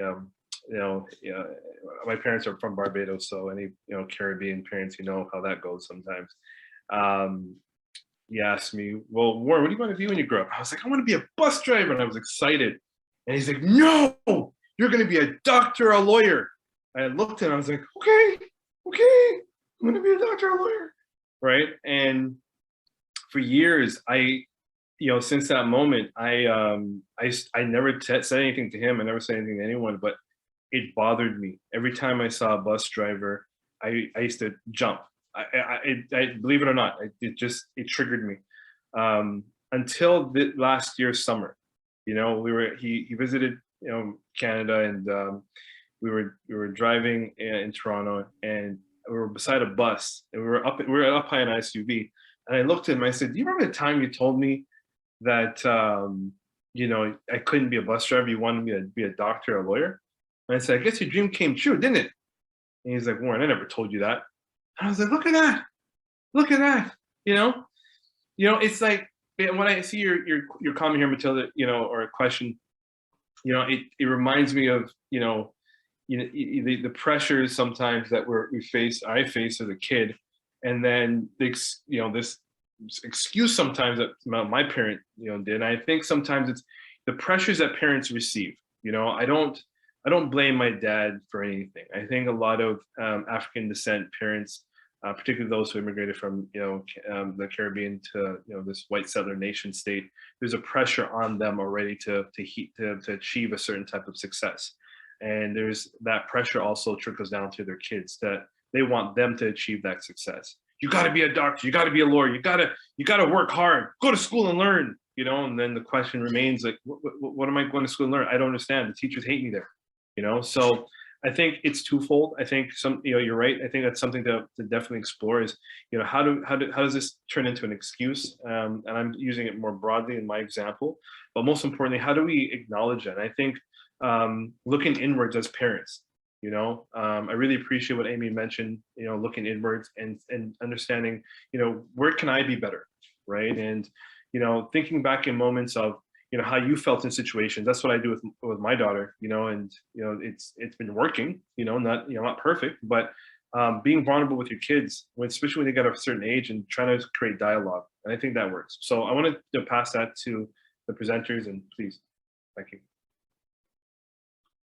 Additionally to what Warren mentioned, I think an aspect of accountability as well, is important. It's just in terms of, really paying attention to, okay, well, my child is struggling with depression. What does that look like for him? When did we kind of start noticing that he was dealing with that, and what did that look like then, and how is it affecting him now? And also seeing, okay, well, is it actually him using it for like to make excuses for things, maybe like household chores or things that are his responsibilities to take care of, or is it really that he can actually do it, or are there other factors outside of the depression or just that he can do it that may have an impact on him actually doing it? I know, let's say for a lot of kids, sometimes maybe in their head they have the idea, okay, well, today I'm waking up, I'm washing the dishes, and then after that I'm gonna study. And then as soon as they walk downstairs, the first question that the parent asks is, when are you washing the dishes? That in itself turns every desire that they had to help, it turns it off for him, because they're like, okay, well, I probably would have liked it better if there was a question there in terms of, oh, well, what is your plan today? You coming down the kitchen? Tell me what you're doing. And that kind of invites the discussion and the conversation, instead of, oh, well, you're coming downstairs. Well, I need you to help me with so and so.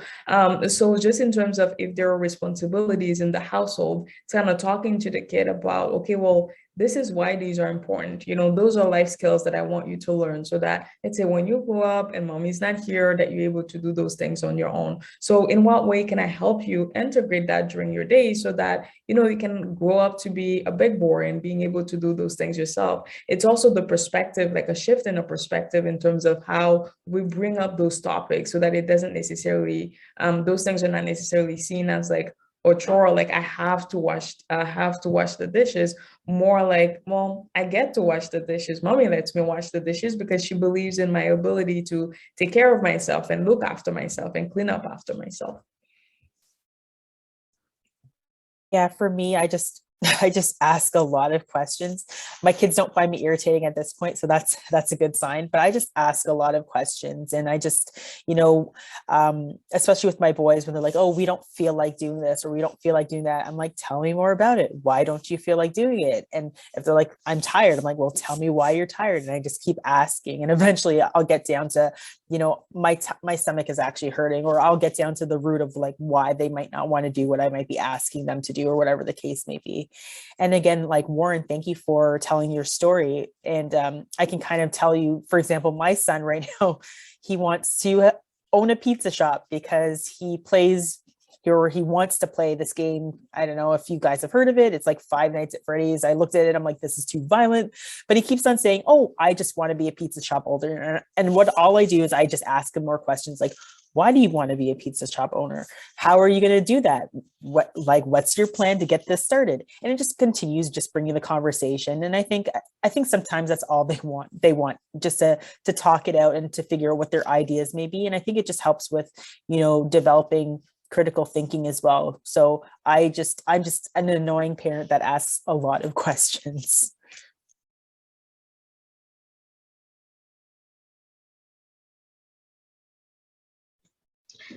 It looks like we've got some more contributions in the chat. I think Matilda shared with us again and said, in the Ghanaian community that I was raised in, mental issues was the devil's work, and no one dared mention that they were struggling, which was so difficult to open up.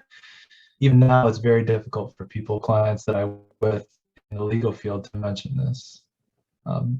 Maybe we can talk a little bit about some of the things that we can do to kind of bridge those gaps. Yeah, that's a challenging situation for sure. Like I was raised in a Pentecostal Christian household. My parents were pretty strict. And it wasn't, I never got the sense that was a concern, but for me, it was more about the fact that, prayer and these things are more what would solve my problem versus, any type of treatment. And I think, again, it's just that stigma and that, more education really is actually what's required. And I think sometimes bridging those conversations are difficult, but I think they're important to have. And if you can have that conversation now with your parents, I think it's definitely worth having, to say, hey, this is how this thought made me feel. And this is why I don't believe that this might be the case. But I do know those cultural beliefs are challenging. They're really challenging to bring up, but I think they're definitely worth having a conversation about. Yeah, thank you, Matilda, for sharing. And let's say with that, I would add as well, faith and psychotherapy or just mental health services, they don't have to be, mutually exclusive. It doesn't have to be one or the other. There's definitely space for both. And I think, let's say, if you grow up in that community and kind of still hold on to those beliefs, it's maybe looking into, okay, well, would I want my psychotherapists to be aware of the impact that those beliefs have had on me growing up? And how do I want to integrate them in therapy? Maybe you would want someone, let's say, who's faith sensitive, where they take into consideration those personal beliefs that you have and see how they can integrate them into implementing, a treatment approach that might be useful for you. Or do you want someone, maybe you want someone that's more faith-based, where, the person truly integrate, aspects of religion and faith into the therapy process. And maybe they're even someone from your church or your community. But with those, what's really important is making sure that the person that you're reaching out to have knowledge regarding psychotherapy or counseling. They have the proper training to be able to support you. Sometimes it can just be like, oh, well, your pastor or like a brother in Christ is just sitting down with you and listening to you speak about the difficulties that you have. Sure, that may be additional support, but is it really helping you in terms of getting the proper help that you will need to be able to deal with what you're struggling with?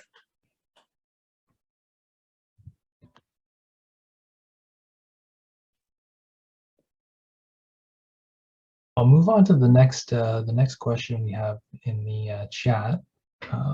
Actually, the most recent from Rania, who says, as immigrants to Canada, I found that my parents struggled with wanting us to have the best life that they could afford us, and making sure that we didn't lose the culture and beliefs that they were raised on. So speaking from personal experience as a first generation Canadian, I often found myself asking a lot of questions internally about how I fit into basically a Canadian lifestyle, because, I would go to school and see my like other white kids in school acting a certain way, but it wasn't reflective of the experience I had at home. So maybe we can comment on how people dealing with those experiences can find a way to seek help. Yeah, I know, let's say for me personally, growing up in Haiti and coming to Canada, like it's been fairly recent, like about 12 years ago. I know that with my parents starting out, one thing that was challenging for them is, as we were kids and going to school. So I would see, my white friends, and when they see their parents, and they'll be like, hi, and then just, how are you? Like, what's going on? And then I would come home and be like, hi. And then my dad was like, what do you mean hi? Like, the just saying hi was almost like a disrespect to, the proper way to greet him and kind of talk to him when I get home.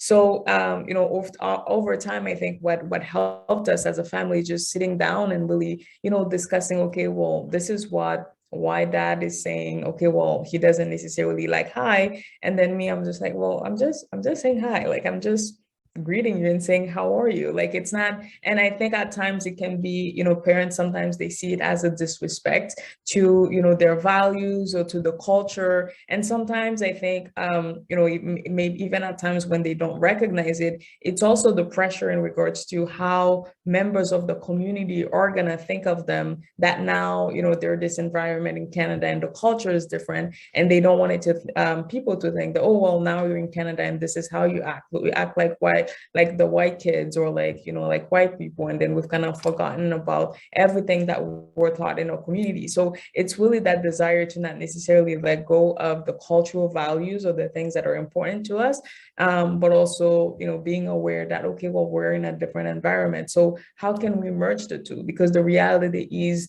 that, okay, well, now that we're here, whether we would like it or not, there are things that are going to be integrated in us in terms of how we see the world, because we're seeing the world from a different lens, and we're having different experiences and different interactions with people around us as well. Yeah, just to kind of add on to that piece is, even like, I'm first generation Canadian as well. My parents are both from Jamaica, and I had those same challenges and struggles too. And I think it was kind of trying to balance being first generation Canadian, understanding what that looked like, and then balancing that my parents' values from their like West Indian culture. And I think that one of the things that now, as a parent myself, what I try to do is I try to balance my culture, and then also understanding what might cause harm or what might impact my children growing up, that, you know, for me as an experience didn't work out in the best way. And it's not easy. I could tell you it's not easy. And I think that I also have a very good relationship with my parents, where I just ask them questions too. I just say, you know, for example, I was taught this is the way, and what are your thoughts on this perspective?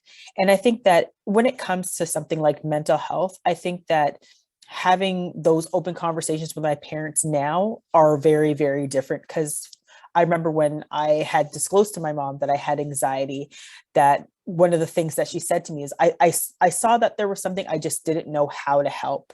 And again, it's just about having those conversations with your children to say, hey, you know, we might not call it this, but let's see what we can do to help with this particular situation. Like, I don't remember my parents ever even using the words anxiety or depression. I remember them saying things like, oh, that person's going to the madhouse, or things like that, but I've never actually heard them say those words. But now I know that they even understand that there are different ways to describe how people might be behaving. They might have not had the language at that time, but it didn't stop from them recognizing that there was something that they needed to do differently for me, or for even my brother too. And again, it's just about having those conversations and setting the tone, and think, and again, like you said, it's not a dichotomy where, you know, we can't integrate some of our own practices and thoughts and cultural beliefs into the system and the society that we are in. But we have to also think about, is that helpful or is that harmful? And I think that's what, for me, makes a difference in terms of how I might try to change how I parent as well when it comes to mental health. Thank you very much, much appreciated. There's one question here by Shumi. If I'm pronouncing your name incorrectly, I apologize. I'll go ahead and read the comment or question here. What can I do to amplify the experiences of people, especially different mental, moving here, so mental health experiences of people that may belong to a different community in a professional, academic, institutional setting, without being in a formal leadership position? So I'll just make a quick comment. When I read this question, one of the things that comes to my mind is the 3 levels of receiving information. And, you know, a lot of the time when you deal with people, regardless of, you know, race, ethnicity, if they're speaking with you, the common thing people say in the middle of a conversation, yeah, I'm hearing you. I hear you, right? But hearing does not mean you're receiving the full message. You're probably getting maybe 50% of what the person's saying. Then the other thing that people do, the second part of receiving information, is listening. Yeah, I'm listening. You know, you may retain a lot of what the person's saying, but there could be gaps in missing gaps in communication and missing vital information from the speaker. Then the third part is active listening. So engaging with the person. An example, so Sarah, just so I understand, so you're saying the sky is blue and it's not red today. Is that correct? And Sarah would say, yeah, Warren, the sky, there you go. That's correct. I was like, is this hypothetical? We didn't rehearse. right? But thank you, sir. I didn't mean to just drag you in there like that. But you know, the point I'm making here is, you know, we have to, as those who are working in the field, in my opinion, even as professors, teachers, anything when you're dealing in the human service work, you know, it's our duty to actively listen to people, you know, and finding out that, or not find out, but to acknowledge that you're listening to a human being. You know, a lot of times what we do is we put the political first of who that person is, and then we try to find out their humanness. But you've already dug a hole or put them in this hole of all these assertions of who they ought to be versus who they are, which is the first thing, you know? Like I've heard it from Amy and I've heard it from Benson respectfully today. The first thing that people say amongst people of African descent, oh, here's a Black woman, or here's a Black man, or here, catch this one, you know, oh, the angry Black woman. But no, that's not the angry Black woman or the Black woman. That's Tamar. That's Benson. And Benson has a story. But the thing is, we don't try to seek that story. We try to understand the story by putting on these stereotypical assertions of who that person is. Hey, can you get me a size 12 in this shirt or in this this shoe? I'm not wearing a referee shirt, man. You know? So I will stop there, but I want to acknowledge time because we got 9 minutes. I want to give it to the presenters, please. Thank you.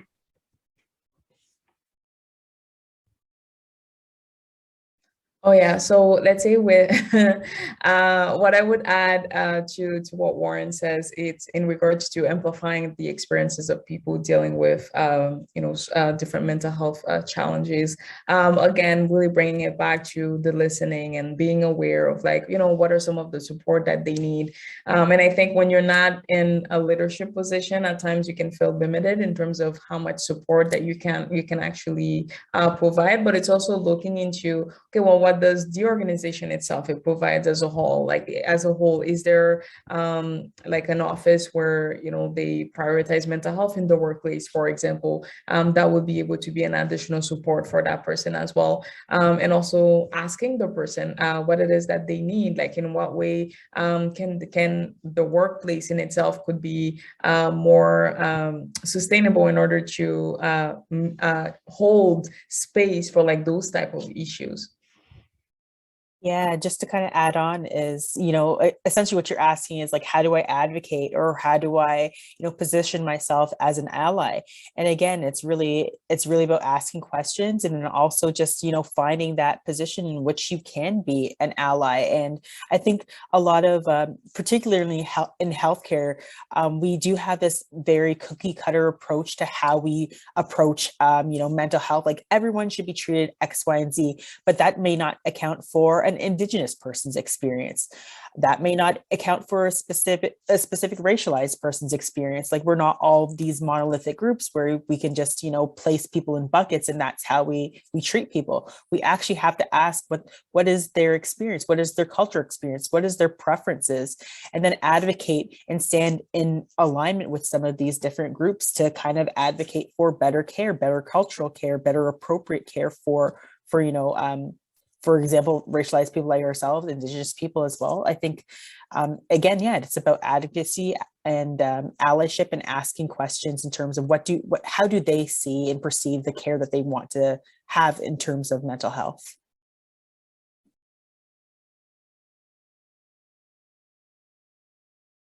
No, so I don't seem like a man.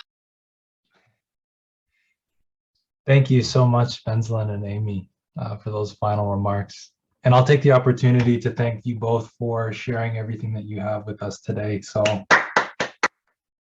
round of applause. It means so much to us that you're willing to contribute both your time and your expertise to something like this. And our only hope is that we can continue to build on having conversations like this today. And so I'd like to thank our audience as well for attending. And I'll let everyone know that we will be compiling a list of resources that we'll be posting on our website after today's event.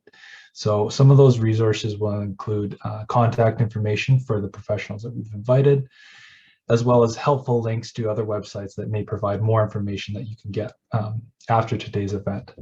And as a surprise, to thank our audience for participating today, As a token of our appreciation, ACMP has actually offered to cover the cost of one individual therapy session with one of our participants. So I'll pass it over to Janice, and she is going to enter all of the names in a wheel, and we're going to see who our lucky winner is today.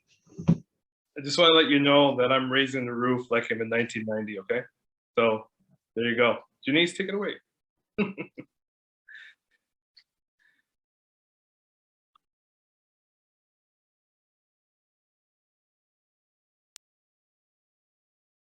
Sorry, I wasn't on mute still. Hopefully y'all can see this. So we've entered everyone's name who's here. So good luck to everyone, and I'll go ahead and spin the wheel.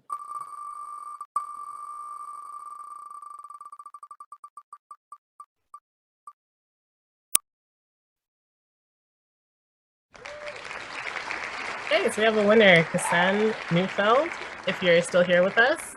Are you here with us, Kassan?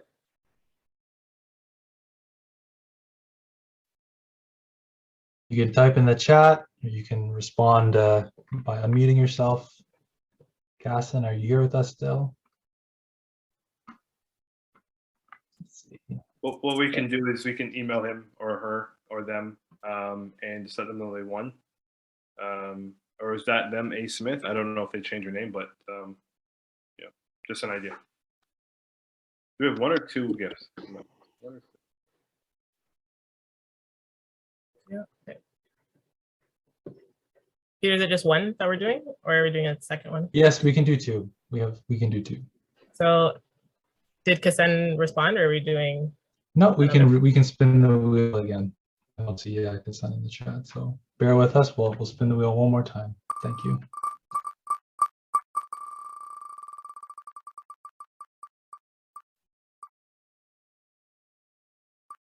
Oh, that was really close. So, Andrea Miller.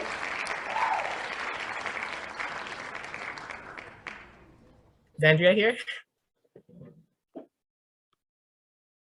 Yes, I am. I see Andrea. Oh, okay, great. awesome. Well, congratulations. Thank So you. Andrea, if you sign up on Eventbrite, we have your contact information. Otherwise, you can type your email in the chat, and we'll get you set up with your prize. Thank you very much. Thank you.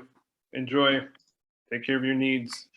All right, so that pretty much wraps things up for us. So thanks again to our guests for coming. I'll pass it over to Warren quickly, who's going to plug the other events that we have coming up for the rest of Mental Health Month, as well as February, which is a big month for us. So Warren, please send us home. Thank you. Appreciate you. So I need the website. Get the website on there. Let's show them. Show and tell time. You know what it is? Son, I'm stuck in the 1990s era here.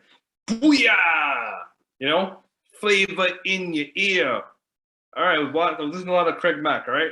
Anywho, we've got a series of events. We show those events down below. We're still addressing mental health awareness through different events. As you can see, we're too fast. Hold on. Just really quickly, we have a few presenters still coming at us to drop some knowledge. Three of them were here, or two of them were here that I saw on video. So for example, Tamar, big up Tamar. I'm not going to tell you where she is. You're going to get jealous. I can't say that. And Craig Brown, all right, who's here as well. So they're going to be dropping some knowledge for us. So please come out to the events, which is scheduled on the 24th, 26th, and the 31st. The 31st is our last event. But one of the things we are acknowledging as an organization, which is important, is language, folks. When we talk about our African descent experience, we don't all speak English. We speak different languages. But particularly in the Ottawa and Gatineau area, French is one of the most common languages that African descent people speak. So we have, now 3 people? Oh, excellent. I didn't know there was 3. Here we go. So there's 3 guest speakers who will be delivering. Oh, yes, I knew about them. My bad. With 3 guest speakers who will be delivering the event in English and French as well. So if you know any folks who have their preferred language is French, we are going to accommodate them. Okay, sharing is caring, and this is our way of being inclusive. Okay, inclusive doesn't mean just saying the word. Practice it, learn through it, evolve in it. That was good, Warren. Thanks, Warren. No, I'm not crazy. Just trying to encourage you to think outside the box. Anywho, here are the places where you can register. Yes, it's so simple, like, oh my gosh. So what you can do is you go on your mouse or your finger pad here on your laptop, and you just move around the mouse and you just click, thank you. You click the get tickets now. And guess what? Ready? Free. What? You're not even paying anything. What are you talking about? For real? You know, for real? Yeah, for real. Like free. All right. So please tell your friend, tell your mom, tell your dad, tell whoever, your partner, whoever, who can benefit from these events. We have great speakers, and I'm sure Amy and Benson will come back and, you know, apprise your role in the audience and drop more knowledge. You know. All right. So thank you again, presenters Amy and Benson. We really appreciate you. Thank you, and please sign up for the rest of the events. We look forward to having you there. Thanks again for those who are being vulnerable in this chat. And please rate us. Rate us. We need to know how we can be better. How can we be better for you, to serve you? That's why you're here. We're serving you. But you're serving us as well. You're filling our cup because you're here. You're sharing. You're listening. And for those who didn't say anything, it doesn't mean I'm calling you out. No. Sometimes receiving the message and just in silence is a good way of receiving the message. So thank you. I appreciate you. We appreciate you. I'm talking a lot. I know this is Warren all day, every day. You should have seen me in my class teaching. This is what I was Indiana Jones today. Like for real. See, hat was available. You should have seen my students. They were like, oh, Warren, you're the best. I was like, yeah, you know what it is, right? But anyways, it's not about Warren. It's about coming to the events. Oh, someone came on camera. See, who's that? A. Smith? Look at that. I got you. See what I mean? Came on camera. Smile. We appreciate you. All right? Please take care of your needs. Take care of other people's needs. Okay? We're going through this pandemic. Please, it's important. Take care of yourselves. We love you. No, not in love with you. We love your humanness. I'm allowed to say that because you're a human being. And you're allowed to tell me you love me too, because I love you. All right? But anyways, not in love with you. All right? So don't call my phone like, Warren, oh, you love me. No, because that's not what I meant. All right? But anyways, please do the poll. We really appreciate that. Thank you. If you got to go, have a good night. And I'll entertain you again on the 24th. I promise I'll be there doing the moonwalk or something. I don't know. Peace.